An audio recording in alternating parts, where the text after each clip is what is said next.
Creatives. Yeah. And I own a brand, Namtevi Creatives. Yeah. I also own a brand, Elise Fashion Store. Okay.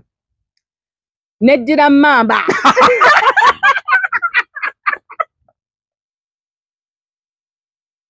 Hey, nabati negundi. Namba takwagala. Smith. Smith, yeah. Smith Tom. Yeah. Tumanyi Smith. Atanjagala mba mmanya waaki. Naye atakwagala. Yani. Faruku yani. Smith. Kati goza nyangani. Nze Prem. Kati omusajja gwe weesibako yani mu. Anti nze talina makulu sibiwa budde. Tabiwa makulu ebitalina makulu. Ebitalina makulu sibiwa budde. Kati omusajja eyakujja ebweru okujja yani. Gwali gu Smith naye nagwerabira. Wamwerabira? Omumanyi? Nagwerabira. Natembwa. Wagoba? Natembwa. Yasobola kunnumya kuva January mpaka January nesigala nga nkyali ku kintu kyekyo. Naye bw'oba omwetondedde asobola okukoza. Ani? Smith. Anayinza alina sente zange nze alinze mu kwetondera. Ate sente ze zigenda okuwa omukwano.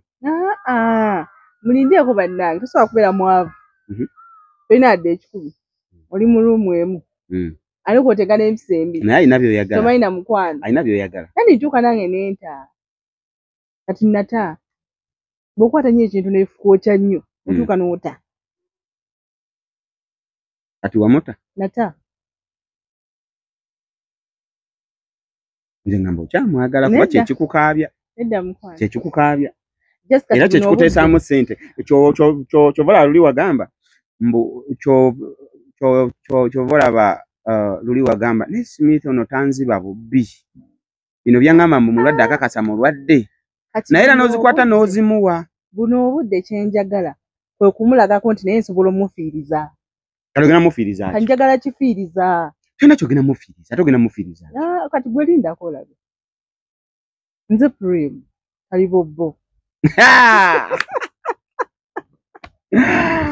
Wama, thank you so much guys for watching the channel. My name is Maurice Jordan Kawesa, straight out Aromatic Entertainment.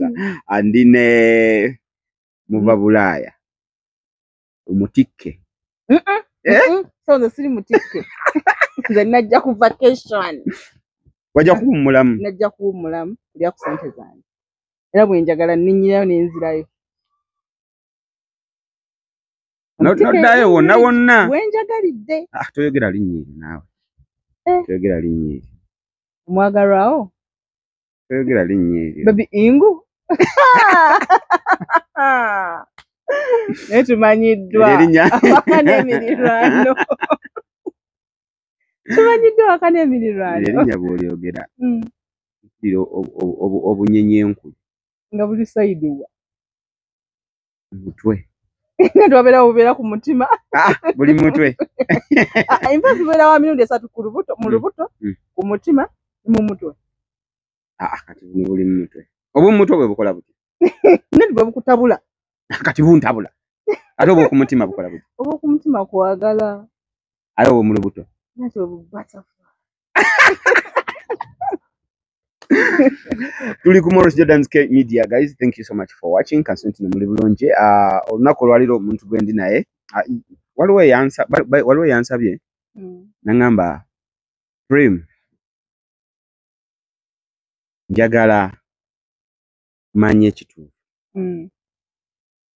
Prem yabeerako mu America nga si bya firimu oba just bya firimu kuba because of her accent. Guys, let me first introduce myself. By the way, I am Namtevi Sylvia. I'm an actress and a film makeup artist. Yes. I own a brand, Namtevi Creatives. I also have a brand, Elise Fashion Store. But I guess in time due, ngenda kuba mbigattamu bibere mu Namtevi Creatives. Namtebi. Oluzungu lwo lumerika lwo. Ngenda dulekeraawo. Lukakkanya olumerika lwo. Tululeke. Nedda tetululeka. Naye bw'oba bagamba kyokola. Namtebi creatives. Creatives. No, this is not the way it's said. Creatives. I don't even find myself pronouncing that word like that. Creatives, yeah? Yeah, it is creative.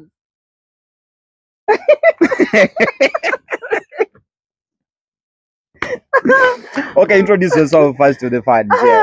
Yeah, like I said, I'm Namtebi Sylvia. Yeah. No, in English, yeah? Yeah. In English. Yeah. Oh, right. I am Namtebi Sylvia. Yeah. I'm an actress at Aromatic Entertainment. Yeah. I'm a film makeup artist. Yeah. And in Nakazba Creatives. Yeah. And I own a brand, Namtebi Creatives. Yeah. I also own a brand, Elise Fashion Store. Okay. Nedira Mamba. How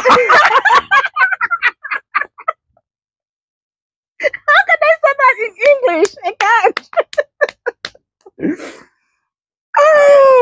Sira Mamba mazinywa. Exactly. Kati alobozeeyo. Nedira Mamba. Sira Mamba. Nedadia. Sira njogera ku muziro gwange. Temuli luzungu lwonna. Sira Mamba. Ndi mukyala Edire Mamba. Akabbiro muguya. Omubala. Sira Mamba amazinywa. Ubukoma amazinywa. Ndi muzzukulu wa Chobe Elefancio. Mwala wa Nsubuga Stanley. N'omukyala Maria Nambatya. Tata wange ali ku Mutala Munyonyo. Okay. Omwami Nsubuga Stanley, I love you so much, Papa. Mutala Munyonyo? Yeah. Munyonyo mulala oba Munyonyo we Kampala? Munyonyo we Kampala. Oli wa muno? Banzika oli Namugongo. Bakuzika muno mutawuni? Namugongo Sonde. Ekitegeeza mu mwazannyira wali ku City Square we mwazannyira. Awo wenyini nakulira Kansanga. Ekitegeeza paaka enkadde mwe bajjawo ne bateeka mu taxi. Tutambula mpaka Kansanga ne tujja mu kibuga ne natambula bigere byaffe ne tuddayo ewaffe Kansanga. Ndi mwana nzalwa ye Kansanga. Okay. Mama wange ali awo ku Mutala Rengo District.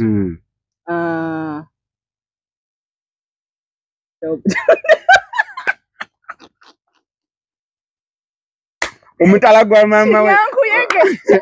Omutala gwa mama we. Mama wange ali mu Rengo District. Akafo bakayita Kiryankuyege.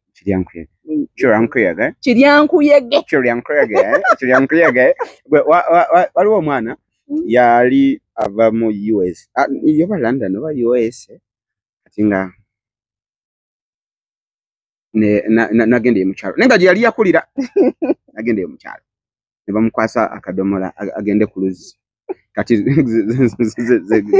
zenkoma. Oh my God! Chacha! Nenga labi badde mukabi manyi. Chacha! What is this? Kati waliwo noli. Gwe baleeta okumwanjula. Bantu be. Bamugamba ono jajjaawo. Wakalaba kakantu. Ono nnyoko. Eladde nnyoko. Kaga erate chacha. Ono nnyoko. Erate nnyoko. Watutuukeyo omukwano tukyukamu. Tubeera mu balala. So, Namtebi, how long have you been in the US? Nze mu US abeerayo ebbanga ddene. Nze ngenda bugenzi kukyala kudda. Okay. So, lwaki accent eyo yakulemeramu nnyo up to this moment? No, that is me. That is you? Yes.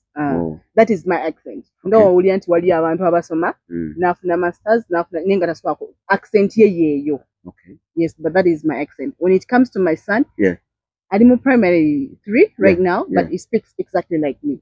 So that is our accent. Yeah. Really? Wow. That's nice. That's nice. So I'm glad to be with Namtebi Sylvia Onakolwalero, an actress from Aromatic Entertainment, and we are glad to be with her right about now. It's been a long time. You guys have been asking me. Mumwangano kwogera oluzungu. Tetwogera zungu mama dia tugenda kukuba Luganda. Mumwangano kwogera. So Namtebi otubulidde gwe Namtebi Sylvia. n'ekikano kitubuulira and everything. How like firimu mmeka ze wakazannyanga Namutebi Sylvia? Okuva wentandise career or okuva wentandise career. Okuva wentandise career firimu Masina Jama Romantic yazannyako ne company bagiyita image image vision, right? Vision image, something like kind. Nazanyako nabo movie emu nga bagiyita Samanya, and I was the lead in that movie. Kwanza ndoza nsokenzireyo how I kati nenkola eyo Samanya, nenkola Bwena Jama Romantic, natandika ne Batenda, nengenda ku Engejja, nengenda mu Climax, nengenda mu Customer Care, then mu Climax wali so omuntu Climax wali so omuntu Climax wali so omuntu Nampijja Florence yakuwuliramu and it was my first. By the way, it was your first project, Nampijja yakuwuliramu wali omusse ne Kirabo Ani bakuwuliramu ezo characters. Sylvia, character kijo singa okwewulira? Kati nganze ekisooka abantu bangamba mbuze newulira obwenzi. Wawulira obwenzi? Mbu character z'obwenzi oba kituufu? Mbu zaagala bintu byambu oba kituufu oli mwezi? Mu firimu oli mwezi ate mubya ddala? Aye ate kati nayenda onanaagira olema kumutuza ekibuuzo yogera. Amaka gange oli mwetegefu gatwala. Nze mmanyi okwetonda. Ngena bugenzi netonda. Najja ne weetondera omukazi. Nze netondanga. Character ki? Character. Gye nali simanyi nti ngisobola by the way. Kubanga nze naturally ndi muntu mukakamu. Obulamu bwange bwa bulijjo. So okuninnyako n'ogenda. But director simanyi lwaki yandaba mu character y'okuyomba. Ate nenjikuba. Y'okubeera waggulu. Yes, nali sigyewulira. Yes. Because njaga nnyo my peaceful life. Naye ate agimpa nenjikuba. Nali simanyi nti ngisobola naye ate njikuba. Then nze gye neewulira y'ey'omukwano. Pangulina guyiika. Lovu. Tawanda ne Malcolm. Naye munaakomawa ne Malcolm. Malcolm yanvuddemu. Senga bujjo kimwetega. Senga baka nanze. Bujjo kimwetega bange ng'ate nkiraba. Lwaki nga bujjo tokigamba? Mayi munne obeera nga gwe wali nti oli senga wabanga kitaawo. Oba olina omwakatiibwa. Sylvia, what are you introducing Wali? We're introducing now Dogantino, or makeup artist. Okay, first, can you take us through that a little bit? It's a film makeup artist. Yes. A film makeup artist here ya kolachi. For the two bangaba beauty makeup. Yes, ne beauty tumukola. Yeah. That glamorous look, no bamuntu nga anyumenyo, ali outstanding. Yeah. But makeup of our film, we are driven by the script. Okay. Era director omugamba mukama wange nsaba ku script nsome nani kingendo kola ki okola. So moyo makeup of mwe muli okaddi y'abantu mwe muli okukyusa ntono Morris bujjo bamulaba bwe bati kati ngenda mukyusa tebagenda mutegeera nenkuwa ebirevu nenkuwa n'enviiri afro nenkukyusiza ddala nenkuwa mustachi wenna ng'omuntu musajja afaananye Morris naye kasi ye. So kati eyo eba role nga bagiwandiise mu movie nga gwoyina okukola ku muntu oyo akyuke ne mukyusa then tubaamu n'amabwa. So kati nze Namutebi ndi wano nga bwondaba osobola okunkola n'enkaddiwa nemba nga ntifaanana nga jjajjaawo nenkukola n'obeera nga enkanyanya zino ne ziyiika bweziti nenkuwa envi wenna. Wow. Yes. Wow. That is what film makeup artists do. Era ffe tubeera driven by the script. Okay. Script ewe egamba nti tulinawo omusajja omukadde nga yalebera naye ng'ate mukasti abo tebamufunye tasobodde kufunibwa nga tutufunye mukadde yennyini nga nze nkwata Morris ng'onfuula omukadde gwe baagala wali. Wow. Era nduza bafanyizi baffe balabako akasaale akakubwa Conrad yali ani mu eyo firimu ya Customer Care. Mu Customer Care. Mwebe. Chobe, yes. Yes, Chobe. Mwalaba bafanyizi baffe balaba akasaale akakubibwa Mwebe. Akasaale. Akakubibwa Chobe. Chobe. Yeah. Akakasaale. Si Chobe. Chobe. Nange bantwala speed mu Luganda wa. Akasaale. It is makeup. Twakola mukole. Ne kalabikira ddala nga akayingidde mu nnyama. Era nga ne bwadduka emisente kasobola kuvaamu. Era mwamulaba nga atambula tekamuvaamu. Oyo naali makeup. Yes. N'ekiso kye baakubamu yali mwenye. Mwenye. Mu Customer Care still. Yes, era mu Customer Care. N'ekyo nayo twakola kikole. Byonna igwa bikola. Yes. Tusala ensingo, tusalako engalo, by the way. Tusalako engalo twakakola film bagiyita. Oyo era naali omwo makeup. Ebiso mulimu basala omuwala olugalo, mulimu bakuba omuwala n'asigala n'ebizigire, omuntu nga mulwadde ne tumulebereza ddala ng'olebedde muntu mulwadde. Ne tupeeruula face yonna. That is all makeup. That is what we do. Ngolaba omukono gukutuseeko ne gugwa wali. Yes. That is makeup. Yes. And it's what you do. And that is what I do. Wow. Guys, most of the time obeera n'abantu nenga tumanyi mbuno balina talent. Nze okuzuula talent ya Sylvia nagizuulirawo mu Customer Care we yakola ku Chobe. Nabeera nga amukola akasaale ako. We nagambira wow, this is so nice. So Sylvia, ebintu bino ebya makeup obifunamu oba just obikola for fun? Ekintu kya makeup? Yes. Nkifuniramu ddala.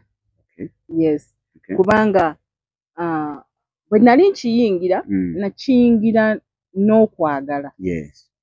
Because nalabanga kisoboka kitya. Nze ndi muntu ayagala ennyo okulaba film. By the way, every day ndabayo film emu. Every day of my life I watch a movie. So buli ndaba film nsooka n'empozinga. Ni film ekwata kuki? What's the look? Ndaba nnyo costume. By the way tukola ne costume. Nti ugenda kukola omulalu. Omulalu n'omukola okuva wansi. That is all costume. Ngoye biki? So okola costume, okola ne makeup. Yes, we do costumes, we do SFX, then SFX. Yo alimu omusaayi bakusazeeko okutukulo ne kugwa wali ne bakusalako ensingo omutwe ne gugwa wali everywhere bityo. That is SFX makeup. Special effects. Bazita special effects. Okay. So makeup ono Sylvia osoma musome oba omuyiganga bogamba nti no senga wange yalinga agenda ku seti kati nga naye ndikaana katona ngamba mperekeraako bwene natuuka ku seti nendaba nga akola kino na kino nange nenjigira oba you went to school? Yeah, I went to school for this. Wow. Started and I have a certificate in it. Nasoma okumala emyaka 2. And then omaibu osoma no vivaako these practical things bosoma no kyesonyiwa nga tokola research tokola you don't practice okyerabira naye obeera nga okyakola research theory yes werabira mangu but once you do practice all the time nobeera nolaba look ku TV noga let me do this look wekanga you perfecting this look all the time. Yeah? Practice makes perfect. Yes. Kati nze bwento bwe mbadde. Era nze emyaka 2 nasomera omwaka gumu naye omulala mbadde mu research. Yes. Sylvia, lwaki mu bibiina byonna biri mu Uganda bizanya film? Lwaki aromatic? Nno mwatu nze nesanga bwesanze nga nyingidde film but it wasn't it wasn't your thing. Really? How did it come? Kati nze ndoza omanyi omuntu gwe bagamba nti that is God given. Yes. Nti eyo talent mukama muntu yagimuwa. True. Yenze. Okay. Nze kati mbeera mu 2019. Yeah. Nalina business. Nga nsuubula China. Nga ndi abo abakyala abo abalinamu ssente zaabwe. Nga nina office mwenkola naye nga nsuubula ne China.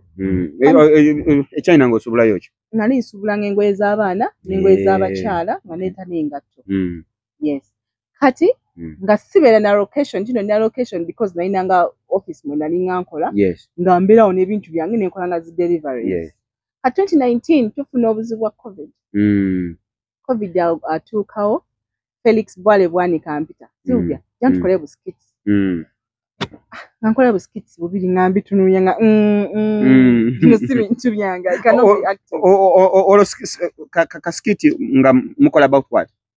One was called male abortion. Male abortion? Yes, male abortion. Nga balaga omusajja ngeri bo gye bajjamu embuto. Omusajja nga asobola okugyamu olubuto ate nga omusajja atafuna olubuto. Yes. Omusajja afuna olubuto. Tafuna lubuto but male engeri nti akufunisa n'ayagala engeri gye mulujjamwe.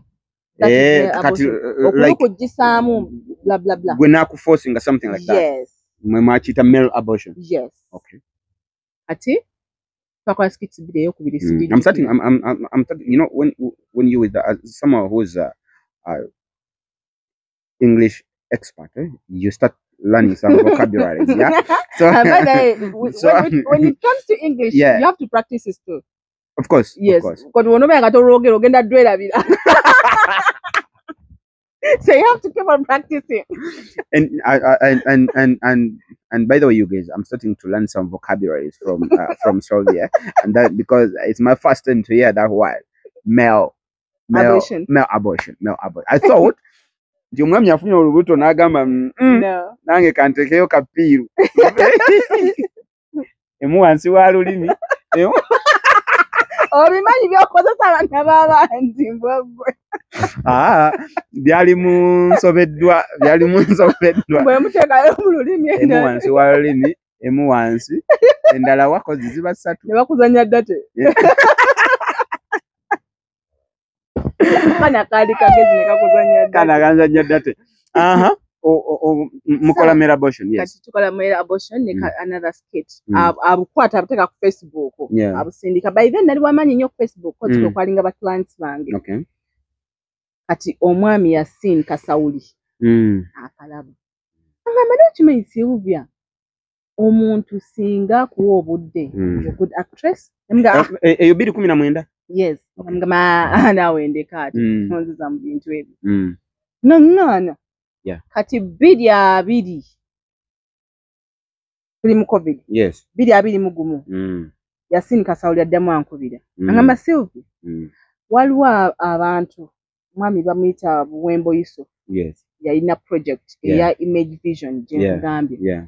Ngamba waliwo abantu abeetaga omukyala ng'afaanana bw'ati afaanana bw'ati. You can try. Nze nabawadde ennamba yo. Yeah. Namugamba what? Nti ye. Kale ebisa nalinga waka. Business zange zitambula. Ne tulidde waka siri mukola mu office. Ebisanga ne office na quittinga. Nga angena ekyo trial. Yeah. But to you my people nga sina continuing. Yeah. How do you package yourself? True. How do you package yourself? Bannange tuyiga okwefaako. Yeah. Nze natuuka ku bantu bali nga sizannyangako okujjako buli busikiti bwe nali nkoze. Niwe bantunulako obutunzi bwe bati yes, this is the person we're looking for. Ndabika bulungi nga yinina omubiri gwange nga nsotinga mu kifaananyi kibaagala omukyalo omugagga alina ssente ze. Omwami we mugagga nnyo. You know, nga I just sit in that place. Kati ekyo kye mbagamba, how do you package yourself? Bannange oba ogenda okusinkana omuntu at least weeyazika olugoye weeyazika ekiwoowo. Just come out with a statement. Omuntu akutunulako agamba yes batagenda kwekwasa bannange tuliga okwefaako baddiya. So bwe natuuka ku mwami oli yaŋŋamba she is the one kati bannampa script sinnasomamu script simanyi kigenda mu maaso tebanaba nakulaba oba onoobisobola nga tebamanyi nti oba naabisobola sibisobola. But just your appearance. My appearance. She's the one. Era mwami Yusufu Buwembo nga nkwata nga nnyimiriza wali n'omwana gwe nnina okuzaala naye nga mwami wange nga this is a complete family yakizaako mukono ne bampa script statafa awe nategeerera nti Katonda alina direction gye yali anjagalamu gye nali nganye okuyingira nze ngange gwe gye wali tonnalaba nga sigiriimu era eyo firimu bwe twagikola nga bamaga ono omukyala ki omupya ku block aba tinalabikako mu firimu but she's good she's good naye ng'ennyambala yange eyo kandowooza yasooka obba kubanga n'endabika yange kati tumala firimu eyo so bwe bakuwa script nga ngisoma ng'osoma script mwafuna some kind of rehearsal something nimuka rehearsal waga she's the one twagamba n'enyingo twetaaga wow neyisiza danga mami ali mu ssente you know ati tumala eyo project abavubuka be nasangayo bafuna project bukedde baba bagamba twetaagayo abantu eyo project badi bagita kitawuluzi twetaagayo abantu muleeteyo ka abantu abavubuka ne bagamba oyo omukyala Silivia nga bankubira Silivia tulinawo wano gigi biki nga bakimanyi nze seetaaganga ssente by the way nga nina sente zange bwe nkubira ompite wompita nga toyagala byakuzannya mb'omaze okuzannya tukuweyo akakadde nze sente gwe sente zoyina nga sente zange nina bwe mpita wompita nga bampita ku bukedde nga ngenda nzanya kitawuluzi kati I guess awe nasanga omukyala bamuyita Grace Bagaya Madam Grace Bagaya, this is from me to you. Thank you so much. Wow, nice. Omukyala oyo yanjigiriza valuations and donations in acting. Wow. Ati nze nali acting nga ndi flat went. Bayinza okubuuza ekyokola kinyapu. Ati nga wobeera ng'oli eno bw'oti. Tosobola kumalako naye. Ati nateze embeera bwenti. No, ekintu kyonna wonna buli lwe weegulumiza tosobola kumalako n'abantu. Munnange omukyala nga ate nga ye ng'akuvuma taagala kumanya oba oyina opaakinza wali mmotoka yo babiki. So I loved that. Nga takutunuulira mbula kuba oyina ssente oli wakabi. I love that. I picked a leaf from that lady. Thank you so much, Nalongo Bagaya. Wow, nice. I loved her. The way she nurtured me into those valuations and donations. Ngera akugamba bwenyaba oli flat biki ebyo byozannya. Kati nize nno nga mu bwongo bwange ngamba wano wembikomya. Sina gye neyo nga acting. Nze nina ssente zange. Mbaawo nsanga Salim yani erinnya nedda. Sentongo. Nga ndowooza mukuba. Nga Salim buli bantu ng'oyinza okukyuka bw'oti ng'ali bw'ati. Abatamanyi Salim tukozesezza Salim naye nduhukire. Nduhukire. Abo na benjogera bali story yange. So eyo na story a very bayingira mu story how she's trying to tell us how she joined Aromatic Entertainment. Usanga Salim. Salim ngoyizo okwango tudde bw'oti. Okyuka bw'oti ngakuliko bw'ati.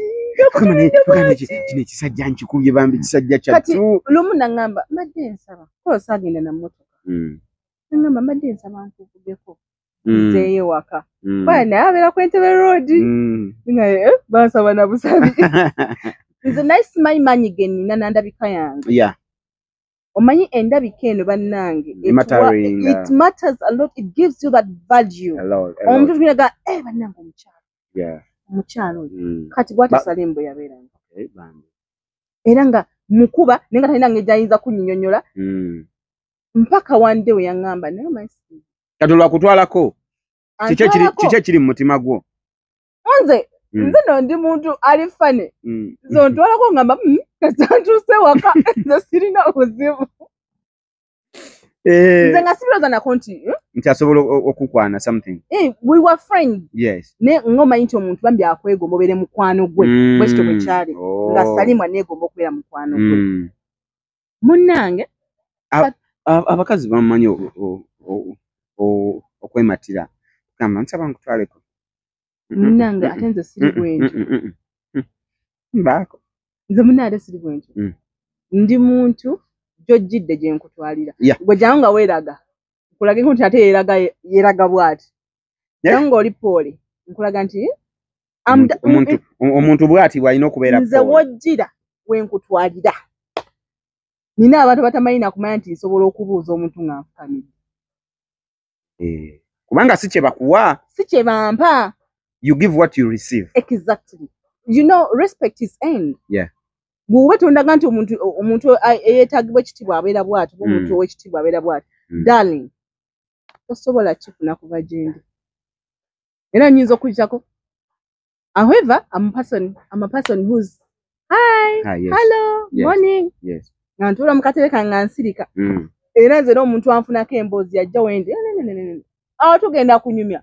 Baana bannya baganze sije naye simanyi onyumya n'okunyumya. By the way. Naye simanyi nakumanya nti osobola okudda mu muntu. Nze nali nkutya n'okutya.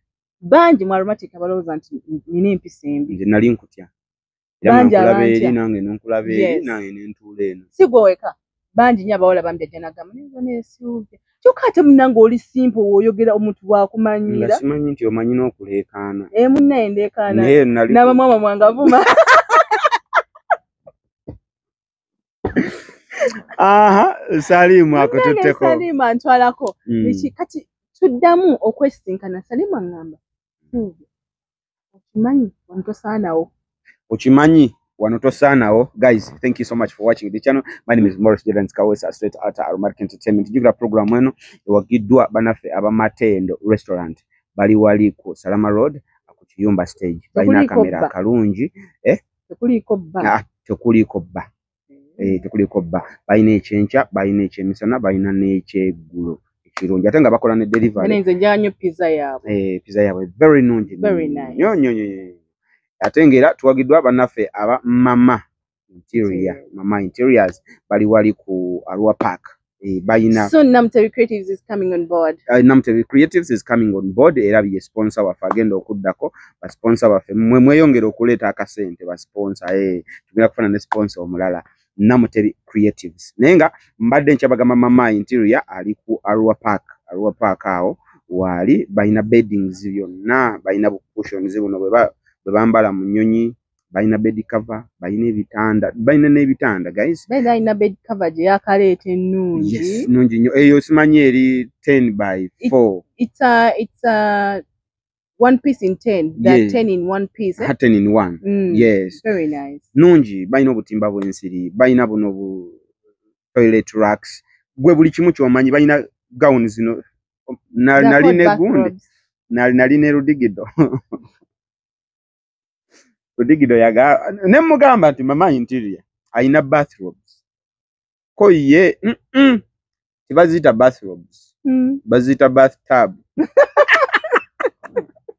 omuleka nabira mu gundi ye Mama Interior yoyo ali kwa Arua Park so nolwekyo mugende mumuwagire ate ngera tuwagiddwa bannaffe aba Aromatic Entertainment abo bo bazanyi ba bina Uganda bakugamba bazanyi bina Uganda tetukyali number 1 bati bakyali number 1 countrywide kati bali number 1 worldwide with the number 1 leading with the number 1 leading atenga sawa zino balina filimu yawe empya oberiko bagita Pressure eri ku Trust Films atira ku Trust Films waliyo ne filimu ya feera endala bagita Damage season 2 atenga era balina ne channel endala bagita LM sawa zino kuliko ekyekango nolwekyo subscribing eno ku Trust Films subscribing ane ku LM oberenga olaba ebirungi bebo ba sponsors baffe atenga abo bennyini enaku zomezi nga 18 ne 19 ne yabiri tuinayo big show at Theatre La Bonita and the fee is 30 to 50 ya ababede mitwale 5 mujje ababede bange ababede nga ba prime mugenda kunsangayo nno. But you see, but darling, but sweethearts, yeah, to live at dear. Theatre La Bonita.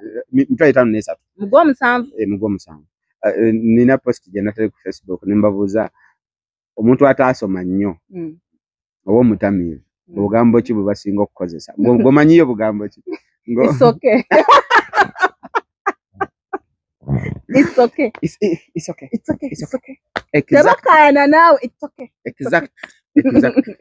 By the way.